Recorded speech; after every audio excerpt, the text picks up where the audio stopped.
वजारतें दी गई, उनको मंत्रालय दिए गए, उनको क्लीन चिट दी गई। और क्योंकि वो सिंह साहब बार बार कहते हैं, और मैं समझता हूं कि इस देश के मीडिया ने कुछ लोगों को जबान दी है, धन्यवाद करना चाहिए इस देश में RSN सिंह, GD बख्शी, सुशील पंडित जैसे लोगों का, जो टेलीविजन पे खुलेआम कहते हैं कि यह मुमकिन नहीं है कि भाई अंग्रेज आए थे, ईस्ट इंडिया कंपनी आई थी, ये गुलाम हो गया देश। समझ में आता था, हम तो पहले से गुलाम थे, हमारी हालत तो बहुत कमजोर थी। लेकिन मुझे दुख इस बात का होता है कि आजाद भारत के अंदर एक महिला आती है और पूरी पार्टी उसकी गुलाम हो जाती है। वो जायज नाजायज कर रही है, कोई रोकने वाला नहीं है, क्योंकि उसने एक ऐसा एपरेटस बनाया है कि सबको बंदर बांट की है। वो शंकराचार्य को भी रात में गिरफ्तार कर देती है, वो हिंदू टेरर भी क्रिएट करवा देती है, वो पाकिस्तान में अपना आदमी भी भेजती है कि मदद करो हमारी मोदी से हटाने के लिए।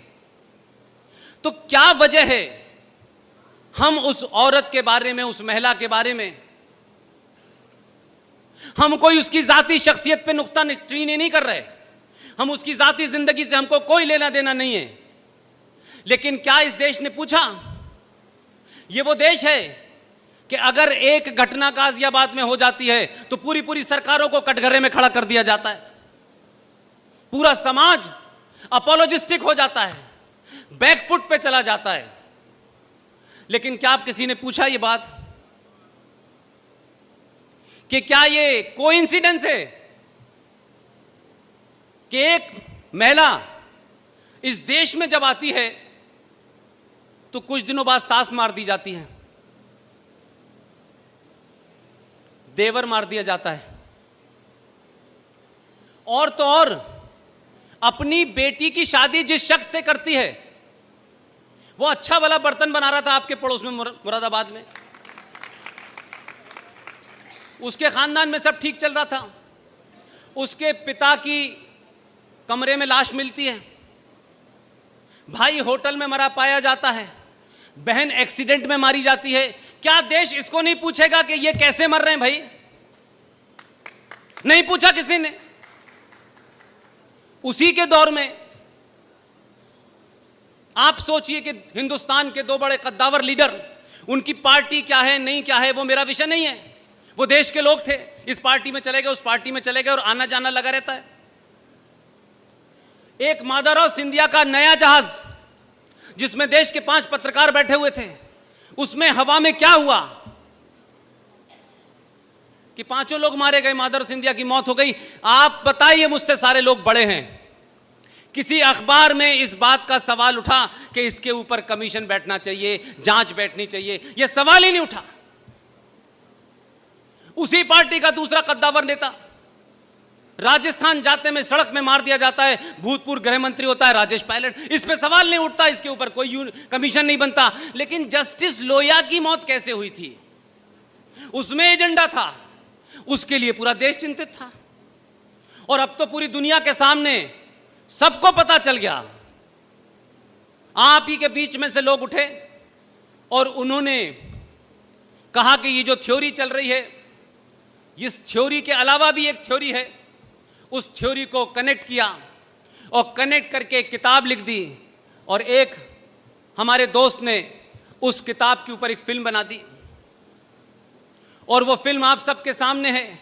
उस फिल्म के अंदर जितने भी तथ्य दिए गए हैं वो 1100% सच्चे हैं, ओरिजिनल हैं, कोई मैनिपुलेशन नहीं है। और उस फिल्म का नाम है ताशकंद फाइल। आप देख लेंगे उसको जाकर के, तथ्यों और कागजों के साथ देख लेंगे। 40 देशों से उसमें साक्ष्य जुटाए गए हैं, तब वो फाइल बनी। और 2019 में पता चला कि भाई शास्त्री जी की मौत कैसे हुई थी। तो मैं ये मानता हूं कि अगर आप अलर्ट होते हैं और समाज जाग जाता है तो फिल्में भी बनती हैं, किताबें भी लिखी जाती हैं, सवाल भी उठते हैं। और अब तो ये लग रहा है कि कहीं ऐसा ना हो कि अभी तो हिंदू टेरर थ्योरी के पिताजी अंदर गए हैं। मैं अभी सिंह साहब से 3 दिन से कह रहा हूं कि हिंदू टेरर थ्योरी के पिताजी तो किन्हीं और कारणों से गए हैं, वो भी मामला आएगा, वो अलग बात है। लेकिन चचा दिग्गी सुनाई नहीं दे रहे आजकल कहीं, उनका कोई बयान नजर नहीं आ रहा। वो कहीं किसी महफिल में किताब का रिबन काट नहीं रहे, किसका रिबन काट रहे हैं ये पता ही नहीं चल रहा। तो सवाल यह है कि जब सत्ता के पीछे शक्ति के साथ उसका समाज खड़ा होता है तो 370 भी हटता है, चिदम्बरम अंदर भी जाता है, और थोड़े दिन की बात और है, आज 28 तारीख है, 30 तारीख को अखबार के घोटाले में जो बेल पर हैं उन पे भी कार्रवाई शुरू होने वाली है। तो ये मत समझिए कि आप जो गलती पिछले कई सालों से कर रहे थे कि आपको तो वोट देना है, किसी को दे दो भाई, हमें क्या फर्क पड़ता है, इनको आना है उनको आना है। लेकिन पहली बार आपको भी एहसास कर दिया कि उनको नहीं आना, इन्हीं को आना है। आप अपनी इस ताकत को बनाए रखिए। और मैं जो देख पा रहा हूं, मेरे सीनियर जो देख पा रहे हैं, आप अपनी सनातन संस्कृति को प्राप्त करेंगे, उसकी शुरुआत हुई है। लिहाजा इसके साथ साथ आपको अपने अंदर, अपने गिरेबान में झांकना पड़ेगा। ये वो लम्हे हैं कि जिस लम्हों में अगर आप कोई खता करेंगे तो 1000 साल के बाद तक नजर नहीं आएंगे, आप कहीं पता नहीं चलेगा। क्योंकि अब तक लोगों ने आपको, आपके इस पुरुषार्थ को, इस ताकत को समझा ही नहीं था, अब वो समझ गए हैं, वो दूसरी तैयारी करेंगे। आप ये ध्यान रखिएगा कि अगर किसी कारण से भी अपनों से गलती, हमारे लिए गलती, हमारा ये नहीं हुआ, उसका ये नहीं हुआ, ये स्थिति इस देश में 500 साल तक बना के रखनी है कि इसके अलावा, इस सोच के अलावा लोग सत्ता पे न बैठें। 2 घटनाओं का जिक्र करके मैं अपनी बात को आगे बढ़ाना चाहता हूं। बोर हो रहे हो तो बता दीजिएगा।